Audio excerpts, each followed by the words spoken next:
জয় গুরু। সত্যানুসরণ থেকে পাঠ করছি। সংকোচী দুঃখ আর প্রসারণী সুখ। দুঃখ কারু প্রকৃতিগত নয়কো, তাকে ইচ্ছা করলেই তাড়িয়ে দেওয়া যেতে পারে।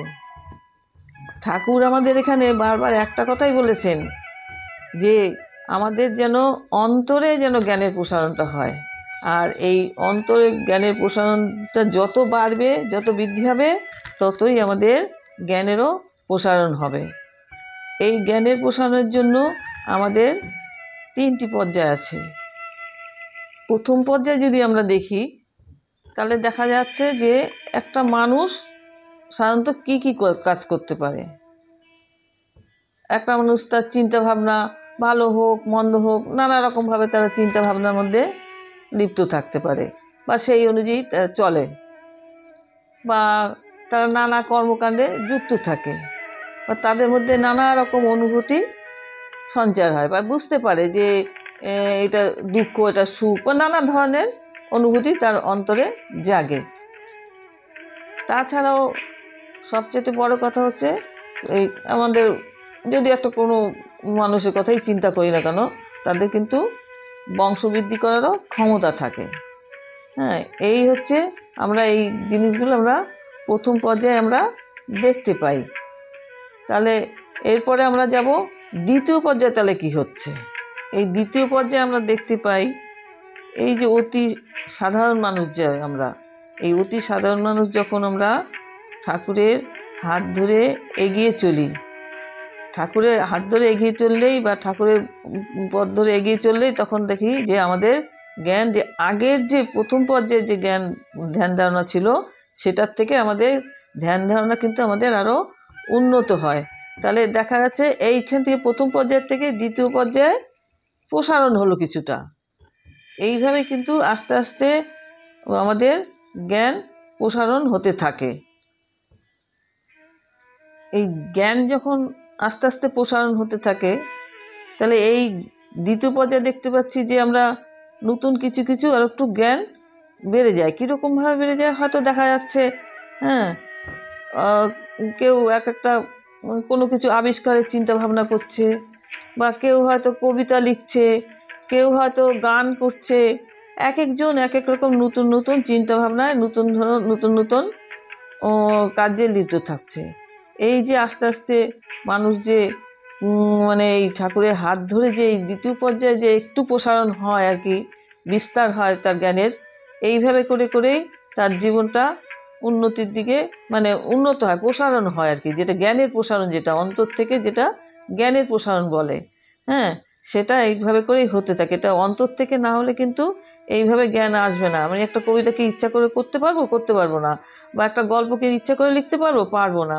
এটাকে জন্য দরকার আমাদের এই অন্তরাত্মার জ্ঞানের প্রসারণ। সেটা একমাত্র ঠাকুরই করতে পারে, বা প্রেমময় দয়ালই একমাত্র এটা করতে পারেন। তাকে ধরে চললেই এটা হয়। তবে এই আস্তে আস্তে করে আরও ধরেন আমরা হয়তো লোকের প্রতি কর্তব্যও আমরা কিন্তু করতে পারবো। সেই মন মানসিকতাও কিন্তু আমাদের এসে যাবে। তখন ওই নিজেরটা কিন্তু চিন্তা করবো না। তখন আমাদের আস্তে আস্তে যে না, আমার একটুখানি আরও অন্যান্য লোকের জন্য কিছু কাজ করা দরকার, অন্যের কিছু নিয়েও একটু ভালো চিন্তাভাবনা করা দরকার। তখন নানা রকম চিন্তাভাবনা আসে, ভালো ভালো চিন্তাভাবনা আসে, ভালো ভালো কাজ করার ইচ্ছা আসে। এইভাবে করে কিন্তু আস্তে আস্তে জ্ঞানের প্রসারণ হতে থাকে। তাছাড়া প্রেম ভক্তি, হ্যাঁ, এই যে আমাদের ঠাকুর বলেন, পরমপিতা বলেন, সেই তার প্রতি প্রেম ভক্তিটাও যেন আস্তে আস্তে বৃদ্ধি পায়। যে না, আমার এই ঠাকুরের প্রতি যে প্রেম ভক্তি আসার ফলে আমি যে এই যে নানা রকম একটা জ্ঞানের সঞ্চয় করেছি, আমার যে জ্ঞান বা জ্ঞানের যে প্রসারণ হয়েছে, তার মধ্যে থেকে যে আমি আনন্দ খুঁজে পাচ্ছি, তখন কী করে সেই জ্ঞানের প্রসারণটাকে বাড়িয়ে দেওয়ার জন্য তখন আরও একটু উন্নতির দিকে এগিয়ে যাওয়ার চেষ্টা করে। এইভাবে করে আস্তে আস্তে আমাদের জ্ঞান প্রসারণ হতে থাকে।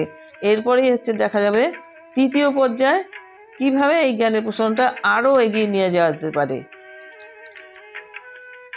এই দ্বিতীয় পর্যায়ে যখন আমাদের জ্ঞান অর্জন করে, আমাদের জ্ঞান প্রসারণ করে যখন নাকি আমরা তৃতীয় পর্যায়ের দিকে এগিয়ে যাই, তখন আমাদের মনটা অনেকটা শুদ্ধ বা পবিত্র হয়ে যায়। এবং সেই শুদ্ধ বা পবিত্র হলেই কিন্তু আমরা আমাদের ঠাকুরের আমাদের মন এবং শরীর ঠাকুরের সঙ্গে এক হয়ে যায়, এবং আমরা সেই মতো করে আমরা তৃতীয় পর্যায়ে আমরা এগিয়ে চলতে পারি। তাহলে এই স্তরে তাহলে দেখতে পাচ্ছি কি, তৃতীয় স্তরে যখন আমরা প্রবেশ করি, তখন আমরা প্রকৃতি এবং সংসারের সঙ্গে আমরা সংসারের সব কিছুই আমরা খুব সহজেই জানতে পারি, বুঝতে পারি।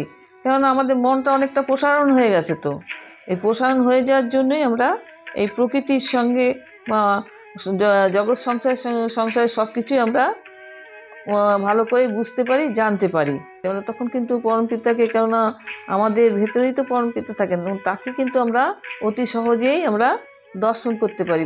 পরমপিতাকে অতি সহজেই আমরা দর্শন করতে পারি, বা পরমপিতার সঙ্গে কিন্তু আমরা নিজেকে একাকার করে দিতে পারি। পরমপিতার সঙ্গে এক করে নিজেদের সেই মতো করে চলতে, তখন তো আমাদের পরমানন্দ যে পরমপিতার সঙ্গে আমরা এক হয়ে গেছি, আমাদের অন্তরাত্মার সঙ্গে এক হয়ে গেছি।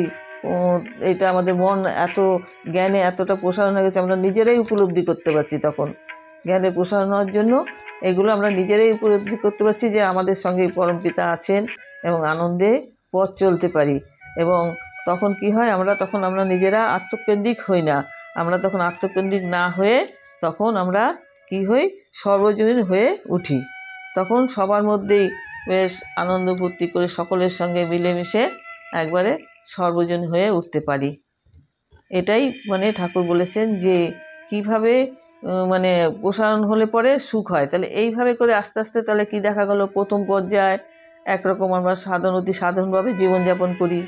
তারপর থেকে আসলো একটু উন্নত মানের, তখন জ্ঞানটা আমাদের একটু বৃদ্ধি হলো, ঠাকুরের সঙ্গে নিয়ে অন্তরাত্মা সে জ্ঞান বৃদ্ধি পেয়ে তখন আমরা কি করলাম, নানা রকম কাব্য দর্শন বা নানা রকম প্রেম ভক্তি সমস্ত কিছু আমাদের বিকাশ পেলো, আরও উন্নতির দিকে গেল। তারপরে কি দেখা গেল, একবারে আমরা ঠাকুরের সঙ্গে আমাদের শরীর মন একাত্মবোধ করে আমরা একভাবেই আমরা পথ চলতে থাকলাম, বা আমাদের জ্ঞানের প্রসারণ করলাম। এটাই হচ্ছে, তখনই আমাদের মনে সুখ শান্তি, তখন তার কোনো দুঃখে থাকে, তখন তো ঠাকুরই আমাদের সঙ্গে রয়েছে, আমার অন্তরে তো ঠাকুরই রয়েছে, এবং সেই আমাদের জ্ঞানের প্রসারণ হয়ে গেছে। আমরা তখন সব ভালো ভালো চিন্তা করতেই তখন পারছি। তাহলে আমাদের তখন তো আর কোনো দুঃখ থাকার কথা না। এইভাবেই কিন্তু আমরা পথ চলতে পারি। শ্রী শ্রী ঠাকুর পরম প্রেমময় দয়ালকে প্রণাম জানিয়ে এখানেই সমাপ্ত করলাম। আপনারা সবাই ভালো থাকবেন, সুখে থাকবেন, আনন্দে থাকবেন। জয়।